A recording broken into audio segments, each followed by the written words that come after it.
What's up, everybody? This is Prime Sports Media Live, right at you. Thank you for being here. Thank you for joining. I've been looking forward to this particular stream because we're now talking about the pregame battle between BYU and CU. I want to get into a few areas that I want you all to recognize when they play on Saturday, this upcoming Saturday the 28th at Alamo Bowl or Alamo Dome in San Antonio, Texas. Coach Prime, as you know, Coach Prime and the players have landed down in San Antonio just a few days ago. They're enjoying their time there, but they're there to take care of business. Coach Prime made it known that they're not there to have a good time. They're there to win a football game. And surely they are there. This is an opportunity for us to see some key players play together, at least at the college level, for the last time. So when we talk about Shedeur Sanders, last time we're going to see Shedeur throw that ball at the college level. We know he's NFL bound, along with Travis Hunter as well. We're looking forward to what they'll bring. I think they can match up very well with BYU. I'm going to give you the raw numbers, how they match up in various different categories today. I think we have the advantage because there are some areas that I believe when I look at the stats, you look at the analytics, you look at the pattern of BYU and what they're good against, what they're weak against. Today, I think just off the back, and I'm going to get to this information, I'll just give you a preview right now. I think that CU has got to run the ball and run the ball and run the ball on BYU. One of the strengths of BYU's team, and I'm going to put it up here right now. I might as well go right into it. There's some other areas I'm going to cover today, but you know on this channel we give you a comprehensive breakdown. Now, let's put this up on the screen right here for everybody to see. The strengths of BYU is their quarterback, Jake. He started the season with 6 straight wins, joining a select group of Cougar passers. BYU also has a strong record beating some very good teams this season, okay? Now, in terms of their weakness, this is why I said we got to run the ball. I know that CU's strength in their game is to spread you out. You've got LeJohntay Wester, you got Will Shepard, you got obviously Travis Hunter, you've got Draylon Miller that they can put out there. They can put him as a running back. They can put him in a slot. He can play him. The young man is a Swiss Army knife. He can do it all, ladies and gentlemen. Okay, they've got talent. They got Jimmy Horn Jr. coming back.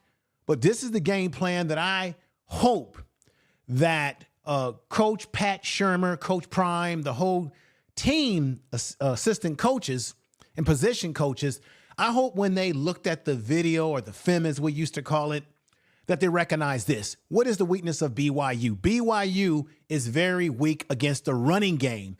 BYU's running game has been ineffective. Now, their running game has been ineffective. And the reason why I'm saying we should be running against them effectively is because one of the strengths of the BYU team is their secondary. They're one of the tops in the Big 12 in the country in defending the pass with their secondary. I'm not saying that we can't beat them with our wide receiver core because BYU, frankly, has not faced anyone like our players on this CU team. But what I'm simply saying is, one, BYU doesn't run the ball as effectively, and that could play into our hands because what teams try to do to CU is they try to control the clock, slow the game down, and control time of possession by running the ball. Let me read this again. Weakness for BYU, running game has been ineffective, ranked 90th in rushing yards per attempt. BYU is third down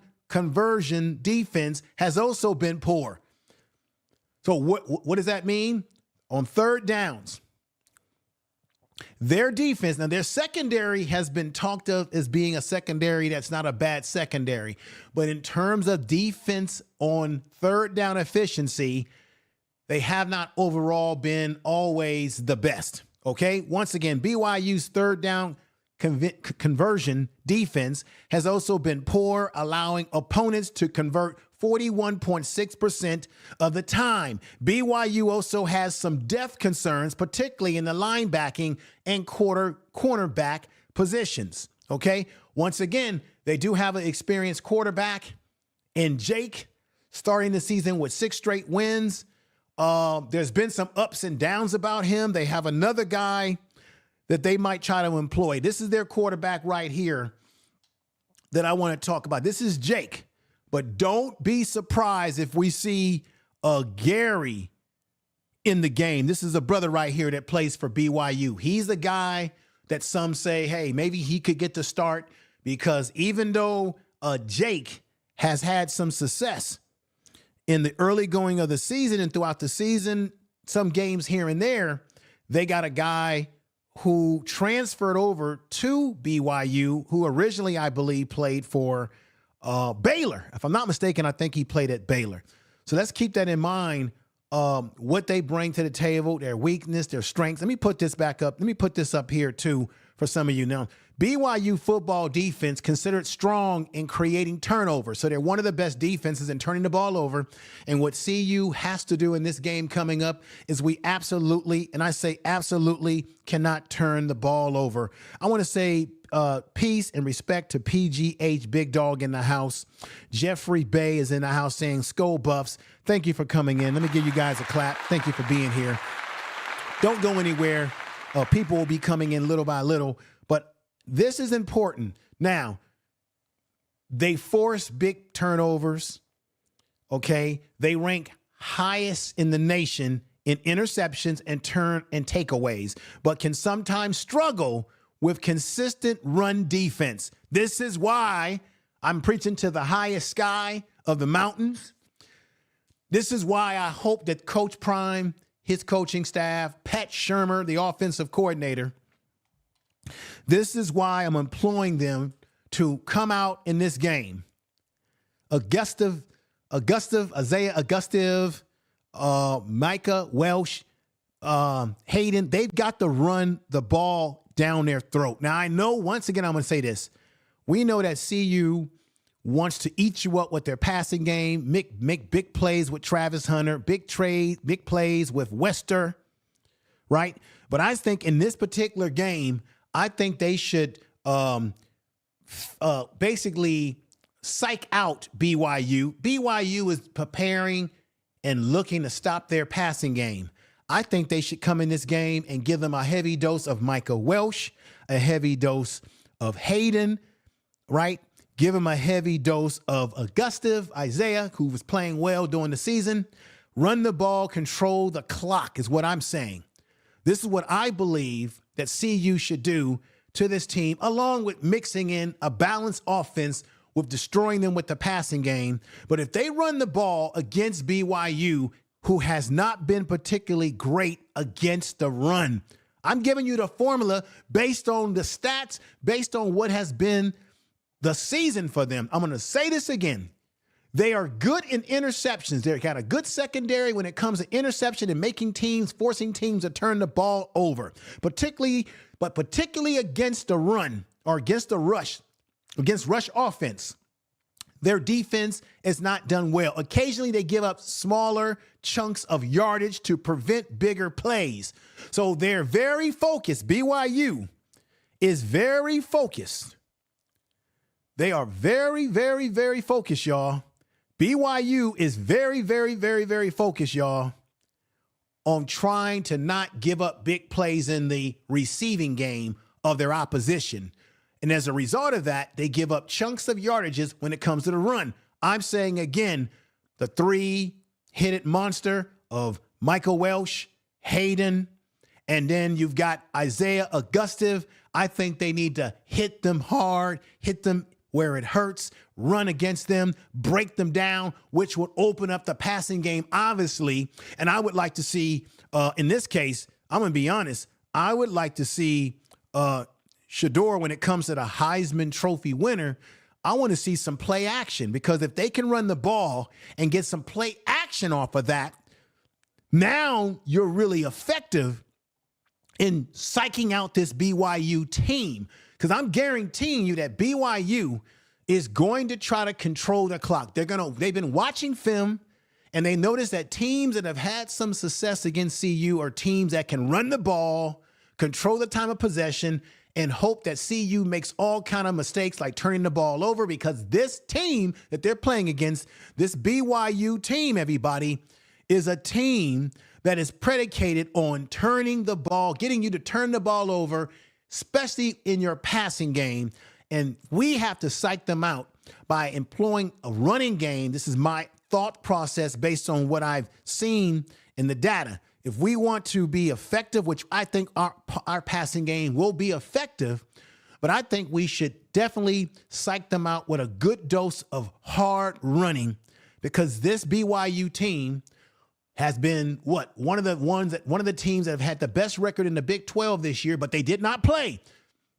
Everybody kept saying that, well, CU didn't play the best teams in the Big 12. Well,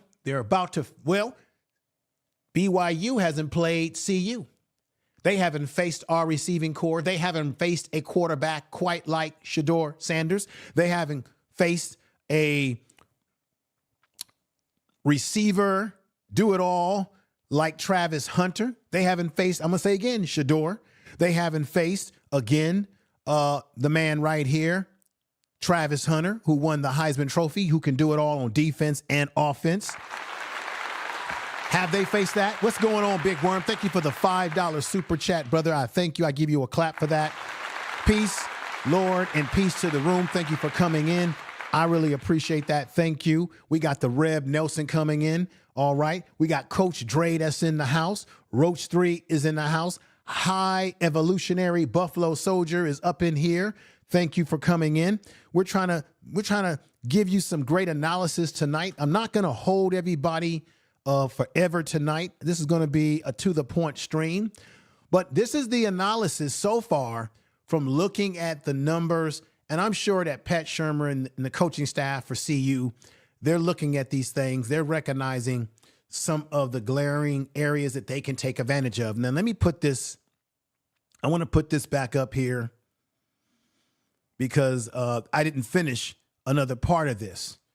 Okay? So once again, their pass defense is generally considered the strength of their team, but their run defense, BYU's run defense, is not considered great. Strength. Once again, as I said, their strength of the team is high turnover generation. BYU defense is one of the best in the country at forcing turnovers at high numbers. So we need CU, the players, to be focused, to be on task, not to turn the ball over, because this is what BYU feeds off of, ladies and gentlemen. They feed off of you turning the ball over and giving them a gift, okay? So I just wanted to break that down for a little bit for you, and I'm going to go into some other statistics as it relates to this football team. Another thing I want you all to know about BYU and what they do, and I highlighted a few things here, and I want you to know this information right here, is that the biggest strength, pass protection, the biggest strength of this team. Now, we have done a great job this year at getting pressure on the quarterback. But what BYU does, ladies and gentlemen, their biggest strength in pass protection is that BYU earned a top 20 pass blocking grade of 77.8. This was last season. Now, you say, well, that's last season, Prime. What are you talking about? That's last season. Well, they're bringing back 6 offensive linemen, or they have brought back 6 offensive linemen from last year's team to this year's team, linemen who played at least 300 snaps. So they got 6 of the linemen that were part of that high-grade pass blocking. So this is the thing. We've got to get pressure on this team because they've got some offensive linemen who know how to block, who know how to protect the quarterback. So they're going to have to definitely do some damage. Now, I talked about their quarterback again, how there's a brother on this team by the name of Gary. This kid, Jake, their quarterback, number 12, he redshirted originally. He was favored to win the starting job coming into this year. He earned the 4th worst passing grade in the Power 5 just last year. So he's capable of making mistakes. The brother that I was telling you about, this brother right here that I was telling you about, who don't be surprised if we see him playing. You never know. This is the brother that they thought was going to end up maybe starting for BYU. Gary has intangibles. He's a transfer. He earned a 84.6 grade across 2021 and 2022 between Baylor. He left Baylor and then UCF.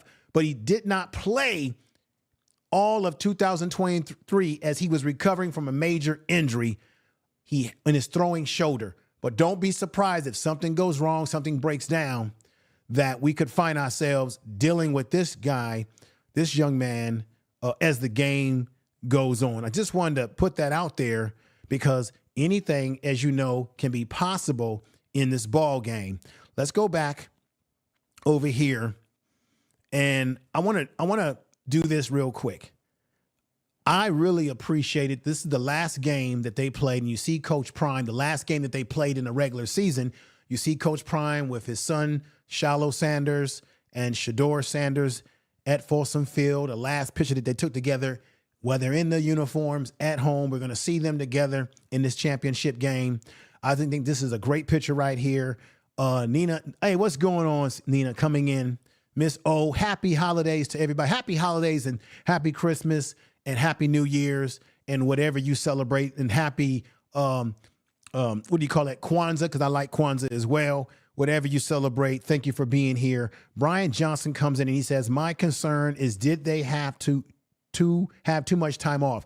Personally, I didn't like the time off. I got to be honest. I think that when you have momentum, and they had a lot of momentum coming off of their last win against Oklahoma State, I don't like them having this layoff because there could be rust. But check this out, Mr. Brian Johnson.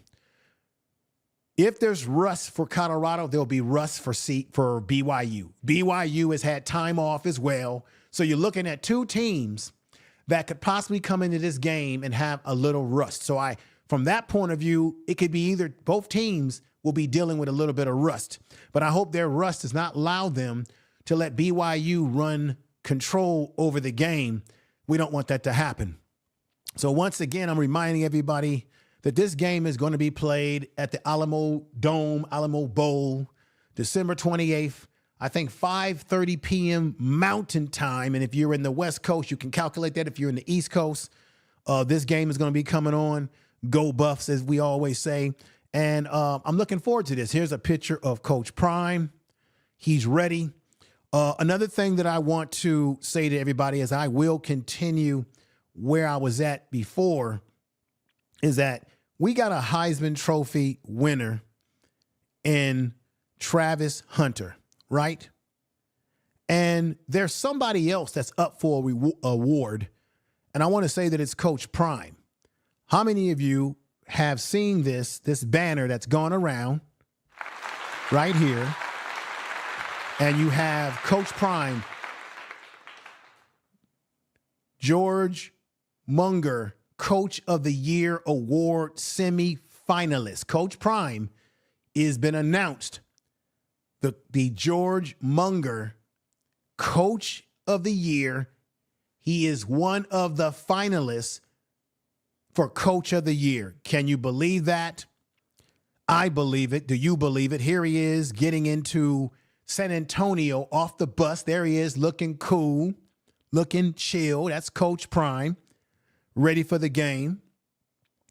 They have been prepared, and I think they're ready. I'm going to show you some footage from practice in terms of some motivational things that have been said in practice. But Coach Prime, to me, is deserving. Here he is right here. He is deserving again.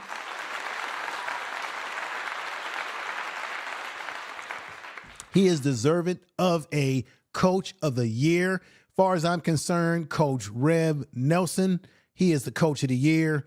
You say, why go CP? The favor of the Lord is upon you. Right. The favor of the Lord is upon you. But I feel that Coach Prime is highly favored and recognized.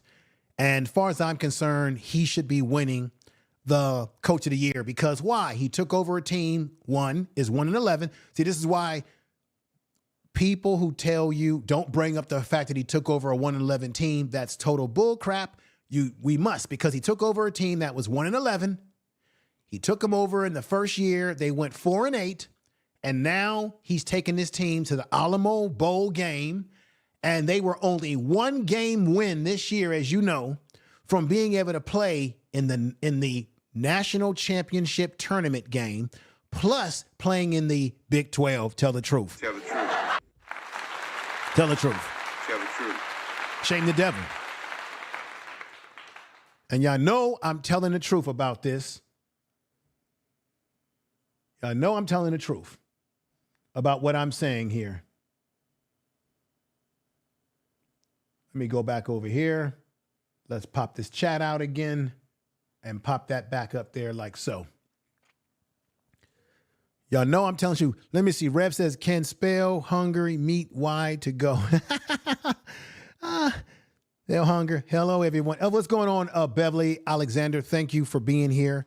So I just wanted to give Coach Prime a little love because I'm looking for, I think he should be bringing home the hardware just the way our man Travis Hunter brought home the hardware in his Heisman Trophy campaign.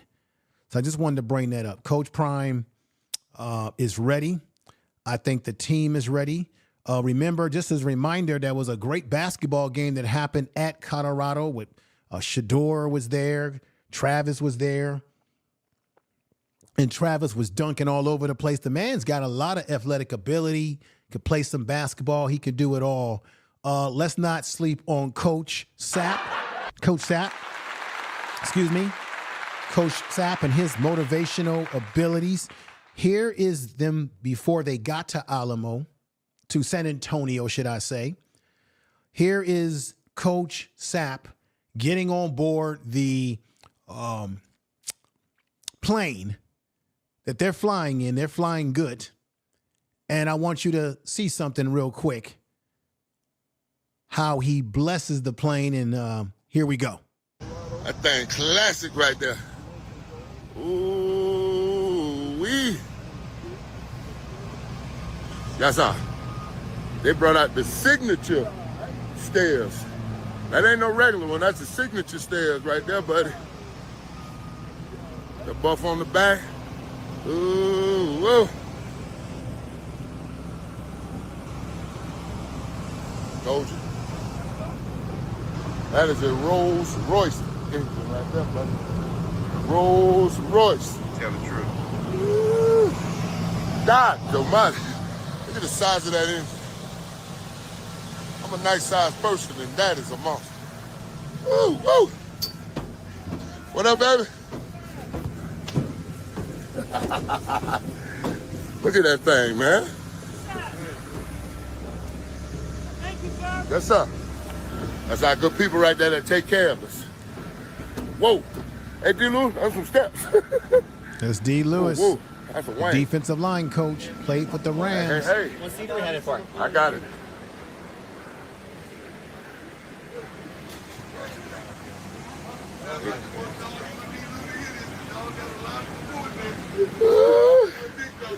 What is it?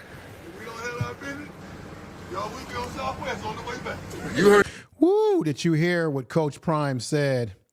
He said that if they don't take care of business, they ain't going to be flying that nice plane back home. He said they're going to be on Southwest. And that's what he said, y'all. Again. What is it? We don't have our business. Y'all, we be on Southwest on the way back. You heard the man. You heard the man.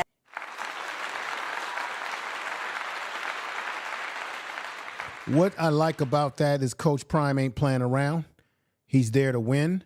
He told the young men that they're there to win the game. They're not there to play around. Coach Sapp, you see him. That's the video there, footage. And let me play another one because Coach Prime is definitely not playing around when he says that they're there to take care of business. And I want you to hear what he said here. Check this out. We're going to take example. We're going to understand example. We are not going to San Antonio for a bowl game. We are not going to San Antonio to have fun.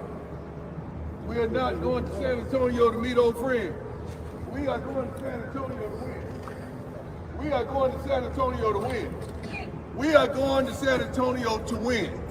We are going to San Antonio to do what? Win. Do what? Win. Do what? Win. Tell the truth. I dominate. Where my new boys in there? Where my new guys at? Where y'all at? Rooks. Come on in. Come on in. Fellas, let me tell y'all something right now. We got a certain tempo, we got a certain rhythm, we got a certain flavor. We attack this thing a certain way. Get in where you fit in. Don't jump your buddies in front of the line and you don't know how we move. You don't know how we work. You don't know how we move. We got a certain passion. We got a certain generation squad that we play with, that we ride with. We good with that? We good with that? All right, y'all give them love. Let's go. Let's go, let's go, let's go.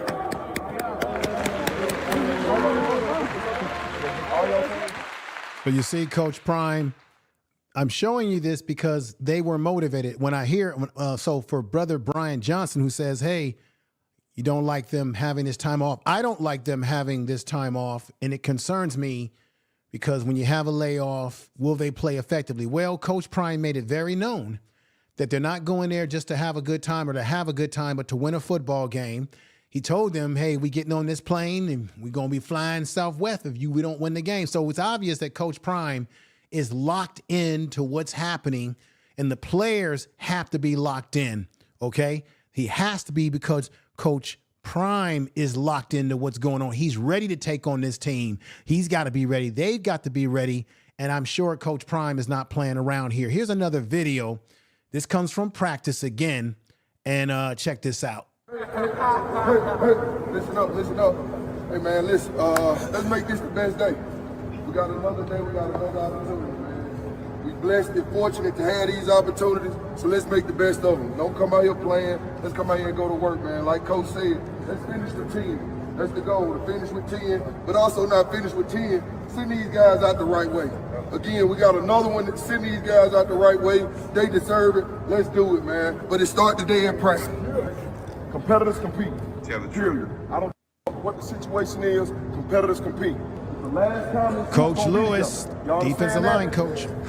Locked in. Let's go take care of business, fellas. Yeah, stand on business. That's right, Alexander. Be our best game.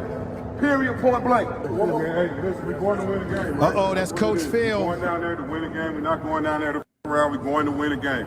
But just I like this because you got the other coaches speaking to the players. That's Coach Phil, the offensive lineman. He don't play. Remember, he was at one point in time in his career, everybody, he played with the Minnesota Vikings, so he knows about playing in big games and making things happen, everybody. Let's get back to it right now. like all year, all right, it starts today. You're not going to win the game on the 28th. We're going to win the game today. All right, we're going to win the game today, then the next day, and the next day after that. So keep stacking days, all right? Just so you know, Sports Stop, they did make it down safely. They are in San Antonio, Texas right now.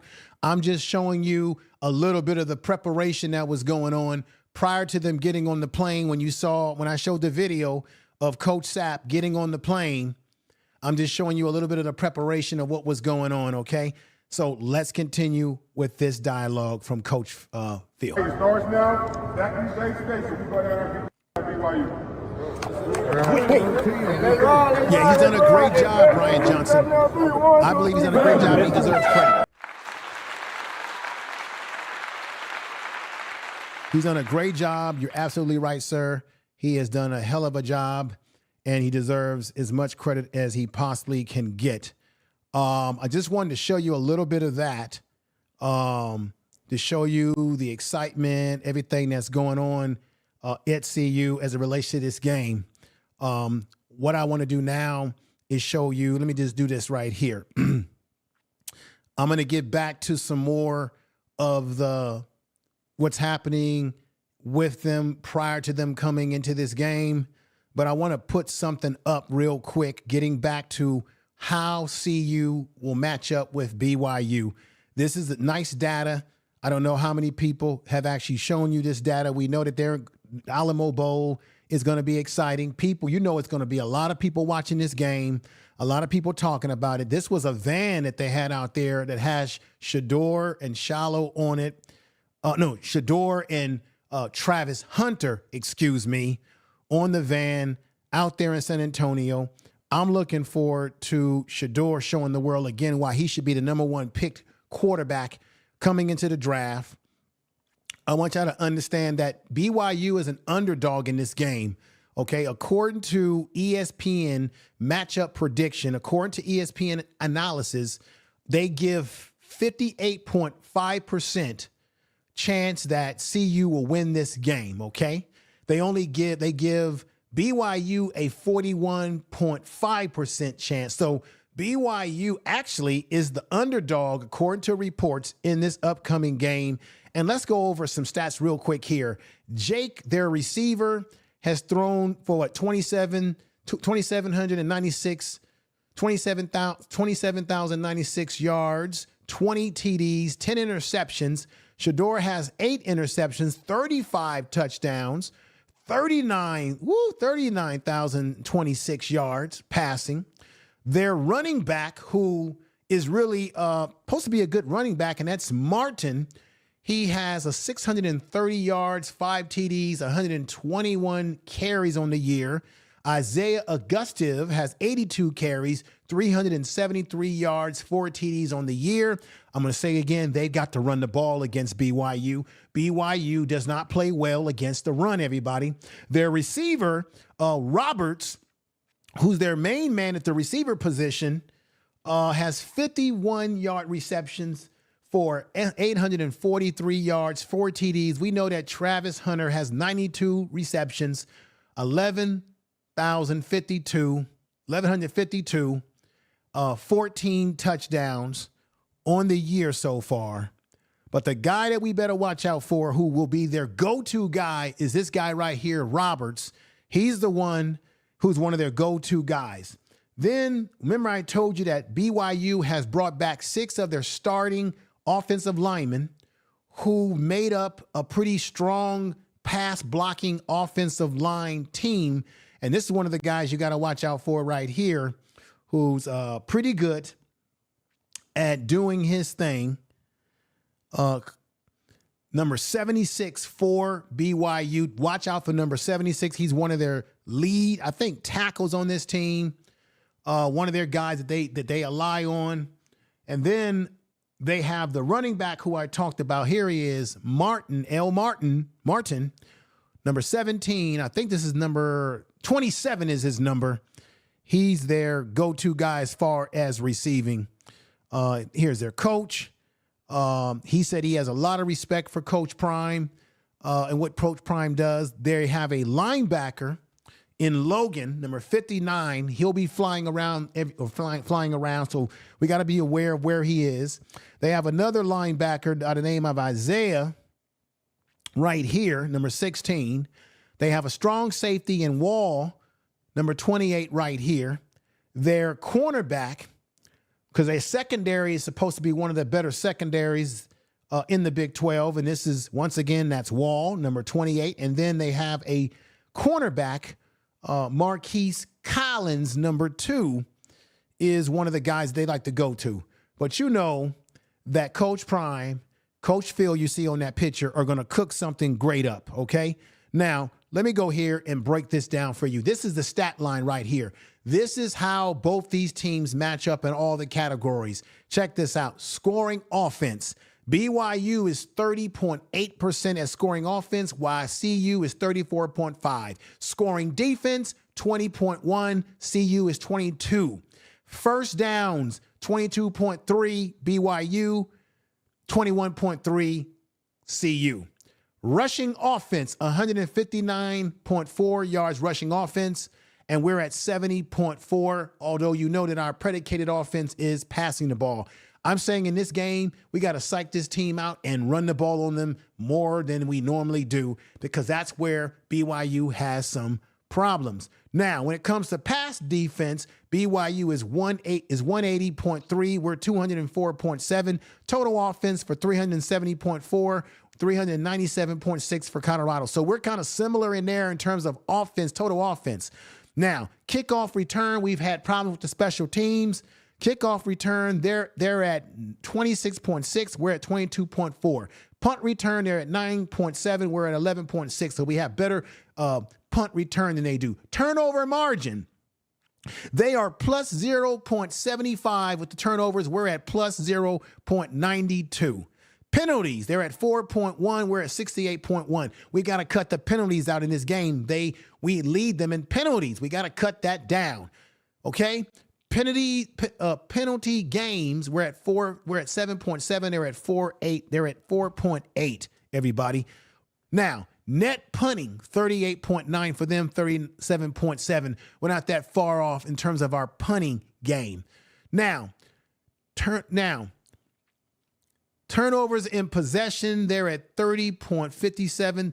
Total time of possession, should I say. Let me correct what I said. Time of possession.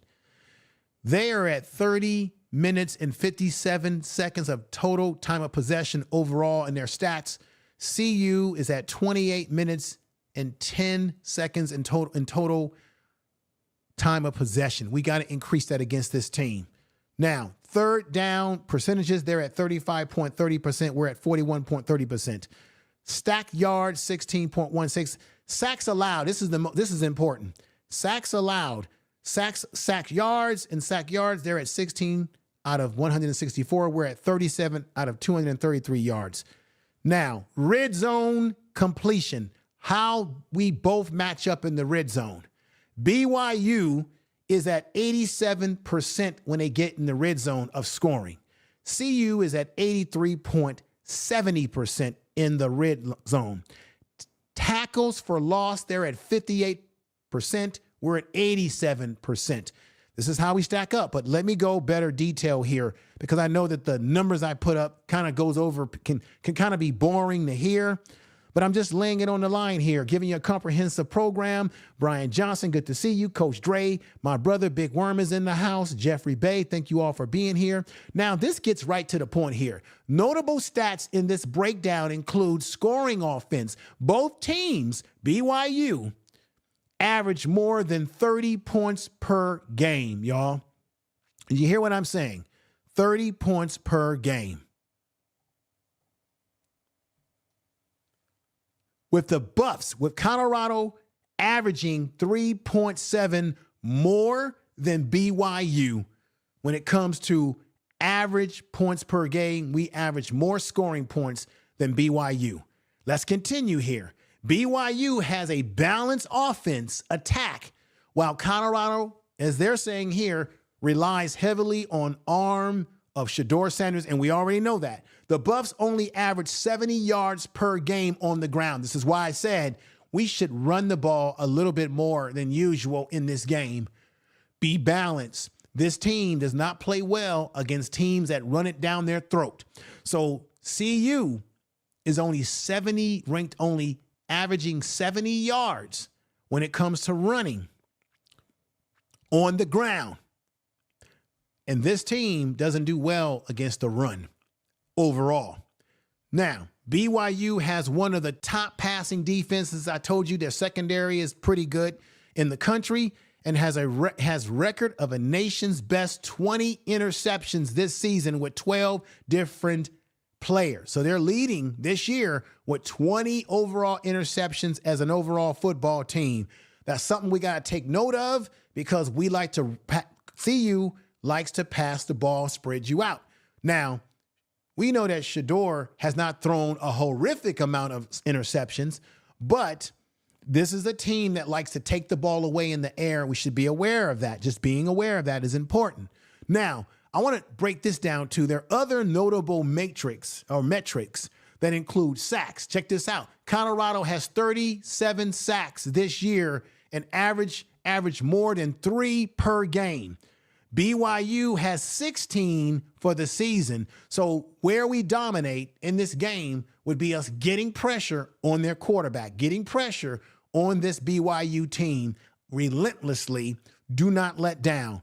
Do what you've been doing throughout the year, getting pressure on the quarterback, right? Because BYU has only allowed 16.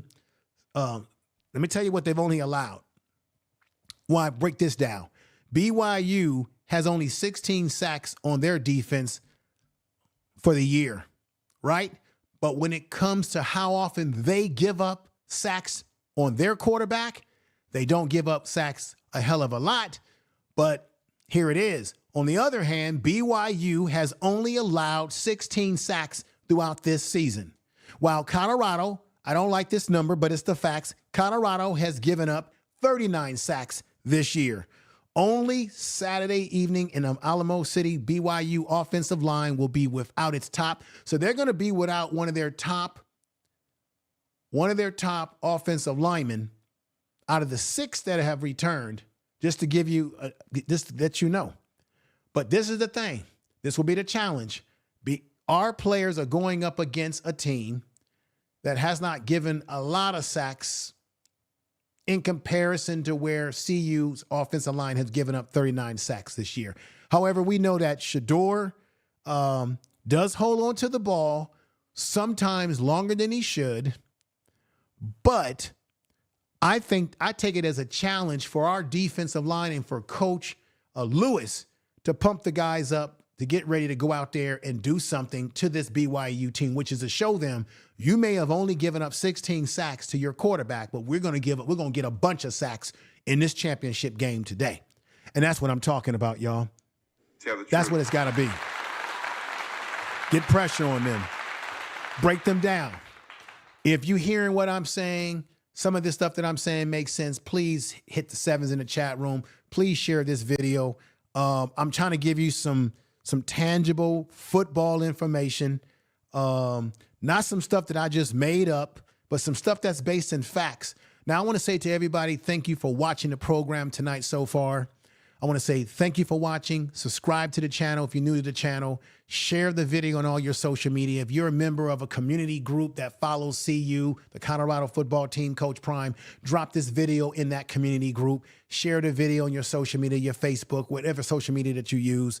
I would appreciate everybody in the chat room if you did that. Coach Dre is here. Jeffrey Bay, Brian Johnson. Mr. Brian Johnson, thank you for being here and being a great supporter of the channel, as well as everybody else that's been watching tonight so far. I know some of the stuff that I said was a little boring. I'm giving you numbers, and sometimes people, the numbers can be a little boring to hear, but I just wanted to give a comprehensive program tonight, giving the argument for the strengths and weaknesses of BYU, where we can actually take advantage of BYU. I'm saying again, we go with our passing game because that's the bread and butter of the team. But I think that they should really run the ball down the throat of this team, eat them up, control time of possession, because BYU likes to control possession of the ball. And the stats prove it out. And I wouldn't be surprised if they come into this game with the goal to control this game through running the ball with their running back. Let me also go in here.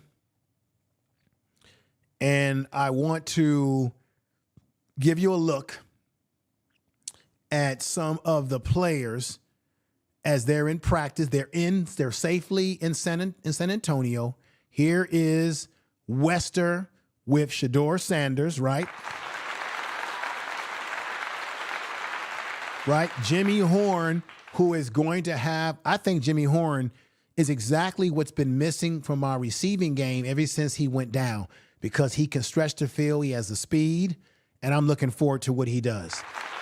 Of course, you've got my man, Will Shepard, who is also a pro prospect as well.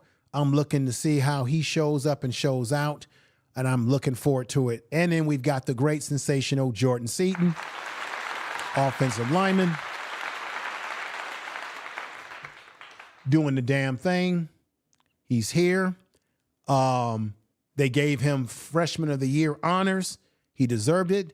Then we got another young man who I think is going to be very interesting and dominant next year, and that's Draylon Miller, one half of the Miller brothers. Remember, I talked about Amarion Miller and him being a double dominant team with those two playing together. There'll be nightmares for oppositions, I believe, next year. And let's hope that Amarion Miller recovers from his injury. Put him in your prayers and what have you. But Draylon Miller, right there, this is all from practice in San Antonio. Here's some more with Jimmy Horn. Here is my man, Cameron Craig. There he is. This will be his last game, and hopefully he'll get picked up by a NFL team because he's the heart and thumper of our team. And once again, we need him to go out there and do what he did during the year, put pressure on the quarterback, get to the quarterback, get to the running back, stop the running back, do all type of things in that secondary to cause all type of havoc for the opponent. So that's my man, Cameron Craig. Let's go over here to Shedeur Sanders, who, remember, he was out during the year. Carter Stottlemyre had to fill in for him, which I think he did a great job. And I want everybody to recognize that this is the last game that he'll be playing at CU. And this is all that practice. I think on this particular picture, he was mic'd up during this particular time. And then, of course, here we go with Shedeur Sanders again. Now, as you know, the players that they have recruited, they can practice with the team, but they cannot play in the game until next year when they are officially in camp, on the campus officially, enrolled, completely enrolled in school, completely involved. They'll play, but they won't be able to play, but they've been in practice. And you know who's been around? The man who's taken the mantle from Shedeur Sanders, and that's the one and only Julian Lewis. Right here, everybody. He's there in San Antonio with the team, hanging out. Okay, he was at the basketball game when Shedeur and Travis Hunter were dunking the ball over the place. He's hanging out. He's getting acclimated to how things work in CU. Here he is right here talking to Shedeur Sanders. I think this is great. What do you all think about it? Put sevens in the chat room. Shiloh needs a big game. Yes, Brian Johnson, Mr. Brian Johnson, you're absolutely right. Shiloh needs a big game because it's his last game at the college level. He's got to exercise any demons he has. One of the things I want Shiloh to do, everybody, and this is constructive criticism, but not criticism, I want him to wrap people up. None of this bump tackling. Just get your hands on people and wrap them up and get them down to the ground. They've got to do that in this game, okay? And I think the coaching staff is going to have them more than ready for what they've got to deal with. Let's listen to Coach Prime right here. Check this out, everybody. Hold on. Is that a new player or a new number? No. Come here now, because we got to break this down. We got to break this down what transpired. Y'all realize I gave him the number, right? And I had to, what they call it, I had to take it back, evict it, because we slacked a little bit on the grades, right? But tell them what the grades are right now. A's and B's. I want to stop that right there real quick, because one of the things that I really appreciate from Coach Prime, remember Travis Hunter, I made the announcement on this channel, Travis Hunter is an all-academic American. He wins the Heisman Trophy and becomes all-American academic. Here we have Wester, who, remember, he was issued the number 1 jersey number, and I kept wondering, why is he still wearing number 10? Of course, Juju's going to be wearing number 10, and I think, and Coach Prime reveals why, because he had some issues with his grades. He locked down in the classroom, got his grades improved, and now as a result of getting his grades, improving his grades, Coach Prime is now giving him the number 1 jersey. What that shows you is that Coach Prime is not only concerned about what these young men do simply on the football field, but he wants them to be successful in the classroom and successful in life. And this is what it's all about, y'all. What they call it, I had to take it back, evict it, because we slacked a little bit on the grades, right? But tell them what the grades are right now. A's and B's.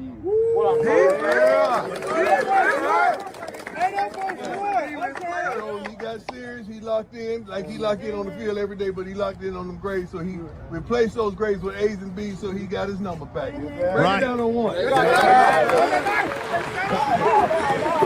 Right. I like this. I like this. This is positive, everybody. This is what it's all about. This is what it's all about. Academic achievement as well as being able to achieve on the football field. This is what I think sets Coach Prime apart from other coaches, because he really emphasizes that he wants his players to win in life, whether it's on the football field or in the field of life, academics, what have you. So, and this is, I think we should make, as much as people made a big deal, and it's not a big deal, but as much as people celebrated Travis Hunter, and Travis Hunter was celebrated for winning the Heisman Trophy.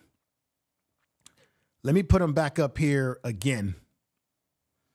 As much as he was celebrated for winning the Heisman Trophy, I want you all in the chat room, Mr. Brian Johnson, Big Worm 28, Buckner, everybody that's here, B. Moore, Jeffrey Bay, Beverly Alexander, High Power Option Trade, who's here, everybody, Reb, everybody that's here, Dan, who's here, everyone. What I want you all to understand is that we ought to celebrate the fact that Travis Hunter won all academic All-American. This young man had a 4.0 grade point average, a 3-something point overall average. And this is what we want from our young athletes, especially our black athletes. And I'm going to say it just like it is. Just like it is, okay? Now, here's Coach Prime having a little fun. He made an announcement that he's going to give away 4 tickets to lucky folks when he lands down in San Antonio. And they're there right now, but let me let you just hear this because I thought it was pretty cool. Check this out. God just placed something in my spirit in the midst of practice. It's going to be 2 to 4 people that I don't know in San Antonio that I'm going to bless with tickets to the game. How we going to do it? I haven't figured it out yet. But you got to make sure you subscribe to Well Off Media, and we're going to leave the information. But it's going to be 4. I'm going to get 4. I'm going to hit something. 4 tickets to the game. Because I love you, and it's Christmas. All right, Coach Prime doing it again. Doing it again, everybody. Spreading some cheer. He's going to give us some tickets, so we're going to see how that whole thing works out down in San Antonio. Let me also say this. I'm going to play this video. I thought this video was important because they're going to have insurance policies, as you know, for both Shedeur, Travis, and any of the players who are playing and have prospect aspirations. Let me just play a little bit of this just real quick, everybody. Here we go. No, I'm gonna let the man start it off. Yeah, Joe. Well, first and foremost, we're thankful, we're excited, we're elated to be here, and thank you all for attending as well. I wanted Rick to accompany me on this one because we have a tremendous announcement. Not just that we're not excited, we're overexcited to be here and to be welcomed, to be received with open arms as we have. But we want to talk about something that has not transpired in the last probably 5 to 10 years in college football, with your star players not opting out of the game. I made a statement that our players would play the game, and Rick felt compassionate and wanted to double down on that, and I'll kind of let him explain why, and then I'll jump back in. Well, appreciate that, Coach, and it's great to be in San Antonio and playing in the Alamo Bowl. We're excited about it. As Coach said, it was his idea, so let's be clear on that. It was his idea that we should get disability insurance for our student athletes for this game to ensure that they played. If there was some kind of injury, that they'd be well taken care of. And so we worked together on that. All right, everybody. So you see, it was Coach Prime's idea to make sure that he insured the players, especially players who have prospect potential. And I think that's a great thing what Coach Prime has done. It shows you the kind of man he is. Appreciate that. I appreciate that he did that. I just wanted to show you a little bit of that. And I want to emphasize this because we live in a day and time of college football where a lot of these top players don't play in the bowl game. They play out the whole year and they don't show up for the bowl game for the reasons that Coach Prime has now gotten an insurance policy for those players.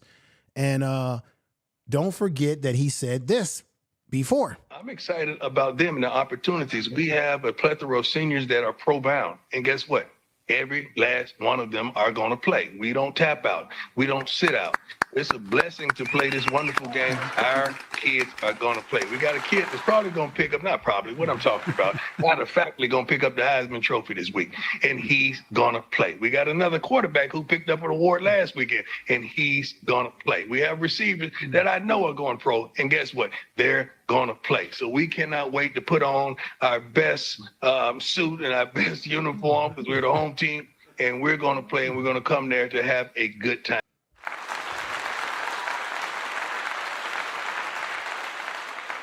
You hear what he said? We're going to come there, have a good time, but they're coming there to win the game, everybody.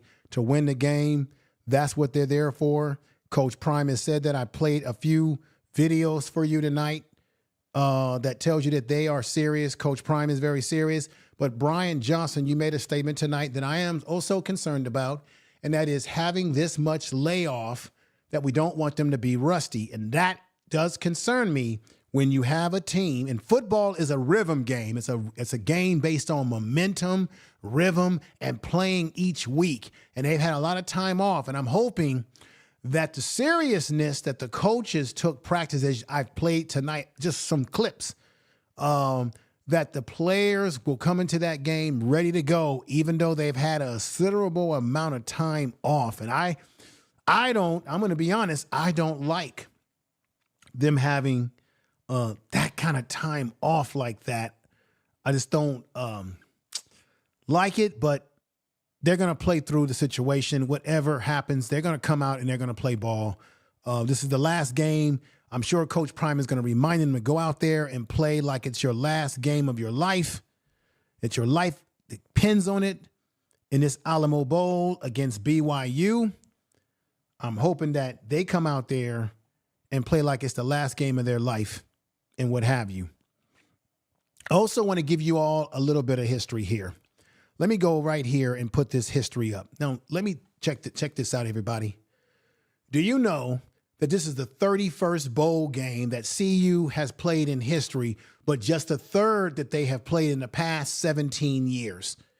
As the Buffaloes play in this Alamo Bowl this upcoming Saturday, in their last two bowl appearances going back to 2016, when they played against Oklahoma State in 2020, and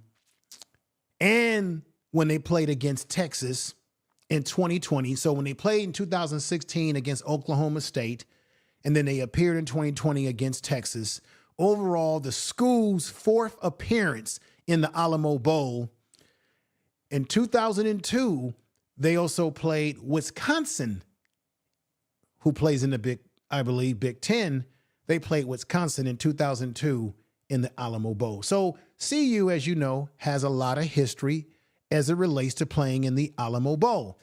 There's been people that have said, why are they playing against a team in their conference? Because people would have liked to have seen CU play against Miami. The problem is that CU is a Pac-12 legacy team. You've heard this yourself on the news, and they have some contractual agreement that they would play against the legacy Pac-12 teams. And since CU just came from the Pac-12, they are part of that legacy Pac-12 team. And this is all about the semantics of broadcast and how many butts they can get into seats and what have you. So I just wanted to lay that on you. Here's some other information that I want to tell you that's interesting here. The Buffs are still part of the Pac-12. As I said, still part of the Pac-12 Legacy Selection Bowl game, which is why CU will face against the Big 12 BYU. I just said that a few minutes ago. Colorado leads the overall series. Now, every time Colorado has played against BYU, hopefully history will work in CU's favor here. Every time that CU has played BYU, they have beaten them. BYU has an 8. Now, check this out. When Colorado plays BYU, It's an 8-3-1 despite being conference partners now. They haven't met.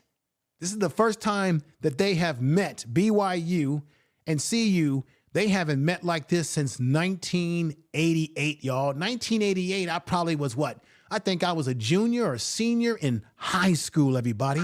That's crazy. They haven't played against each other since I was a damn high school student. When they played in 1988, it was in the Freedom Bowl. This will only be the second time that BYU and CU have matched up together against each other in a bowl game. All right? The last time they played the BYU Cougars, Colorado beat them 20-17 in that 1988 Freedom Bowl that was played in Anaheim, California. This is some history. Now, check this out. Here goes some more history for you about CU, right? This is interesting. BYU and CU used to be a part of the Mountain Athletic Conference, the Mountain State Conference, back in 1937. This is interesting. To 1947. Then I think CU broke off from this Mountain Athletic Conference, and eventually they joined what we call the Big 12 today, which was the Big 8. And now they've gone back to the Big 12, for which they were before. This is just interesting history, just a history tap bit for you. I hope you appreciate me giving a comprehensive program, breaking some things down. I'm going to say it again. I think that BYU will not be able to handle our passing game, although their secondary is supposed to be one of the best in the country. But what we need to do, I'm going to say this again, for the cheap seats, for the expensive seats at the ball game, I think we need to run the ball even more in this game than we have usually ran the ball. Do not let BYU, let me get a little bit of water here. Do not let BYU control time of possession.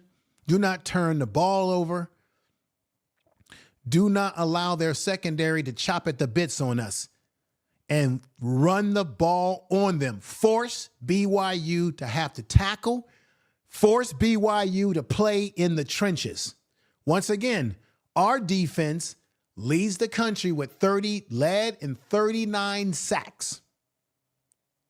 BYU has only given up 16 sacks, their offensive line, for the year. BYU themselves only have 16 sacks on the year in comparison to CU's 39 sacks on the year. So what it shows you is that I think Shedeur can have a field game because they don't particularly get to the quarterback like that.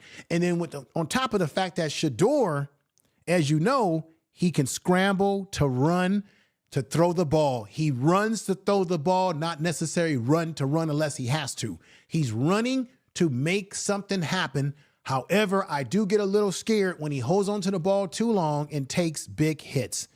In this game, I don't think BYU so far in this Big 12 conference has faced anybody like CU. Now, let me put this up here for your fancy now. BYU's last 5 games. The last 5 games that they won was 30-8 against Houston. They lost to Arizona State, who's playing in the Big 12 or played in the Big 12 championship. They lost to them 28-23. They lost to Kansas, who we lost to 17-13.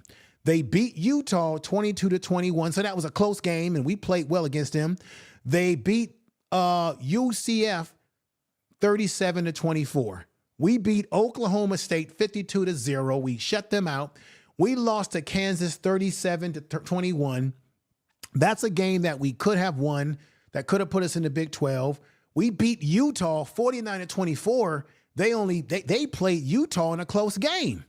We beat Texas Tech 41-27, Cincinnati 34-23. So what it shows you is that between the two teams, CU is able to put up more points against their opponent in comparison to BYU, who doesn't put up as high of points because they are used to getting teams to turn the ball over.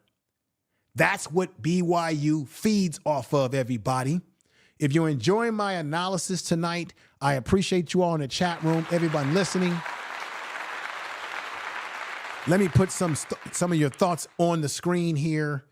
And Shirley, thank you for coming in. I appreciate you, Shirley. Make sure you like the video, share the video in your social media. We would appreciate that. Shirley says, Chet, let's get those likes up. It's free. Thanks. Thank you, Shirley. Thank you. Thank you. Big Worm says, indeed. Okay. Brian Johnson, or Mr. Brian Johnson, says, right on, rap, not rap. Rap, yeah. Not rap music, but wrap up those tackles. I give you a clap for that, brother Brian Johnson. Big Worm says this, that true, but Shallow hadn't fully injured. Was right. Hopefully Shallow in this game will come back in better condition, that he's had time to heal his injury. Hopefully he'll come back in that game, this game, I mean, on Saturday, and make some real stuff happen. We got Truth Ain't True, and let's see what Truth Ain't True saying. He says 3,926 yards, not 39,000, not 39,000. Right, let me go back to this. Let me go back to this. Let me go back to that. Let me see. No, not 39,000. That's right. 3,926 yards. You are correct. Thank you. Tell the truth. Thank you for that. That's what I meant to say. Sorry about that. Let me put this back up here. Let's see the numbers here. What numbers did I put up for, let's see. Now, I want to put this up. Thank you for that correction as well in the chat room. Thank you very much. Now, let me put this up right here. BYU, this is what they're saying about BYU. BYU's path to victory hinges on strategy game plan that leverages its strength while capitalizing on Colorado's potential weaknesses. BYU's defense ranks #1 in the defense efficiency in the Big 12, should be the cornerstone. This defense allows only 4.9 yards per play, 317 yards per game, and 20.08 points on average. This is what they're talking about BYU.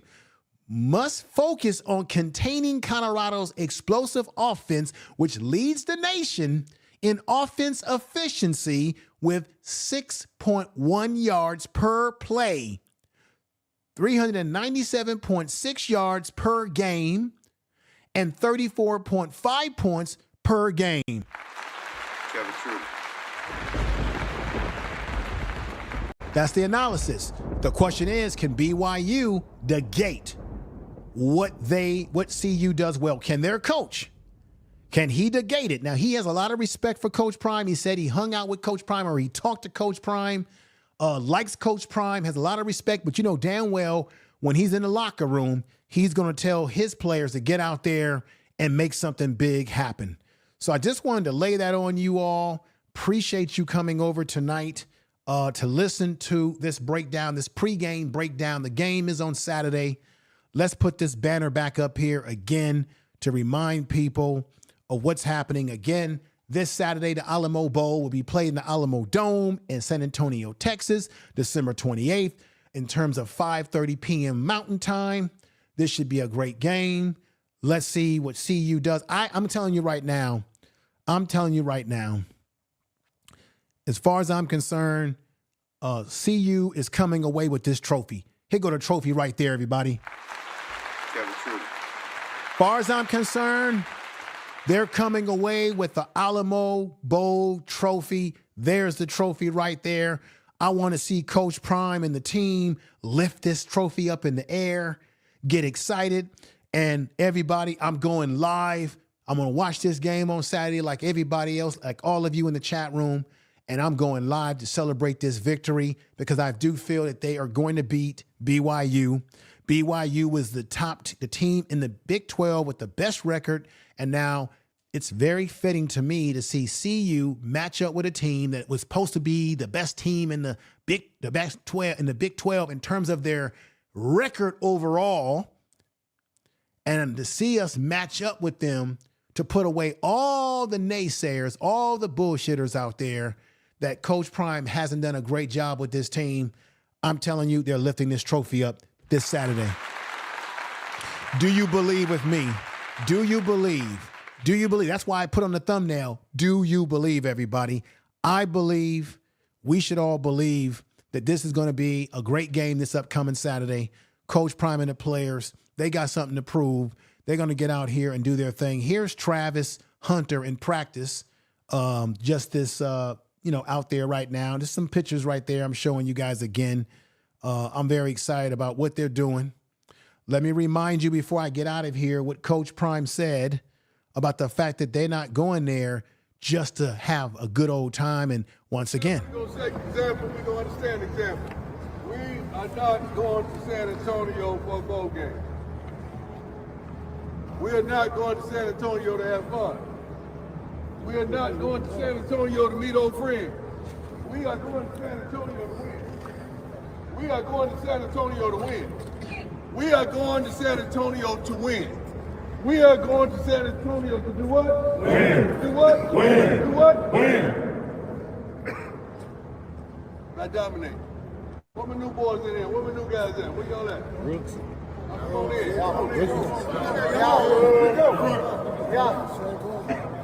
Fellas, let me tell y'all something right now. We got a certain tempo. We got a certain rhythm. We got a certain flavor. We attack this thing a certain way.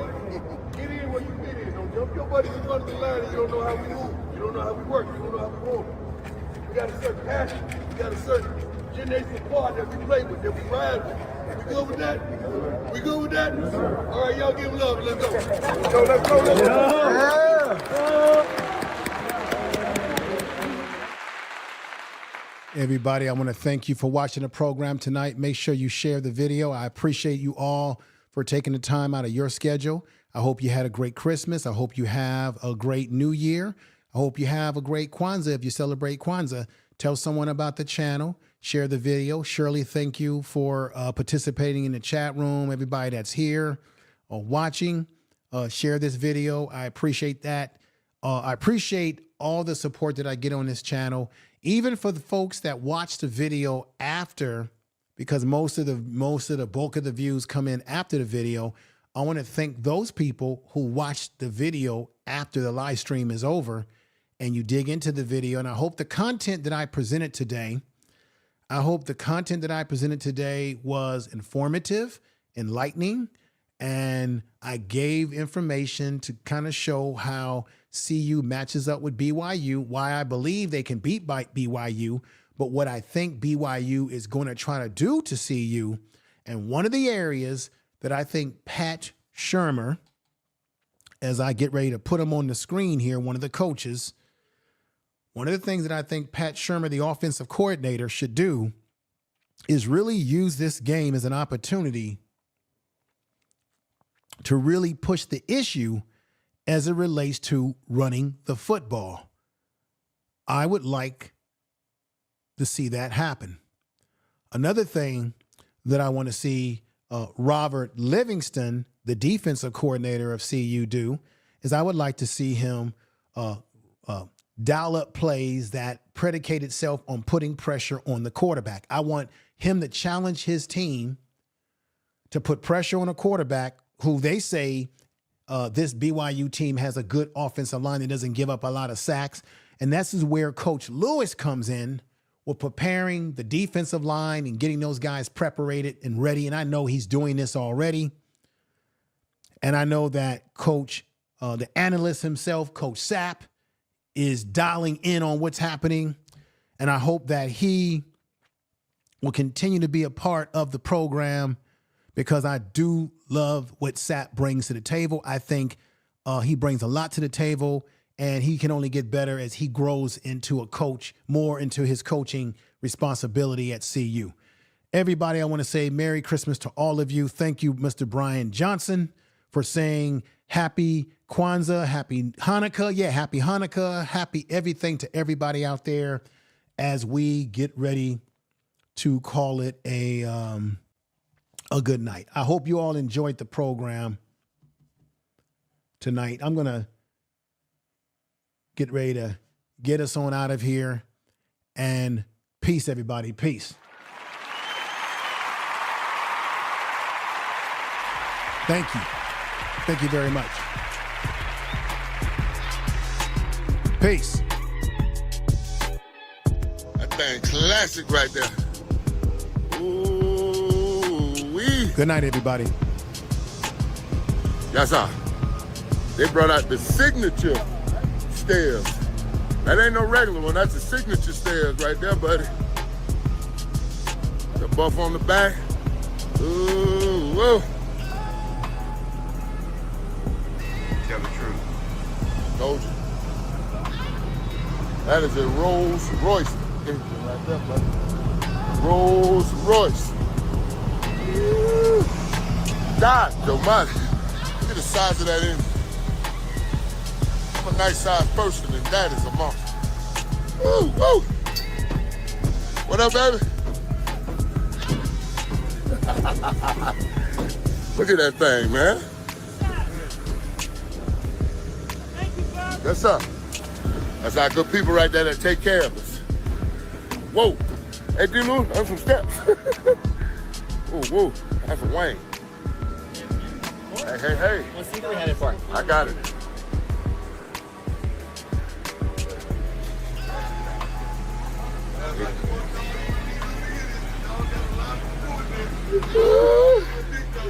What is it? You heard the man. You heard the man.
Tell the truth.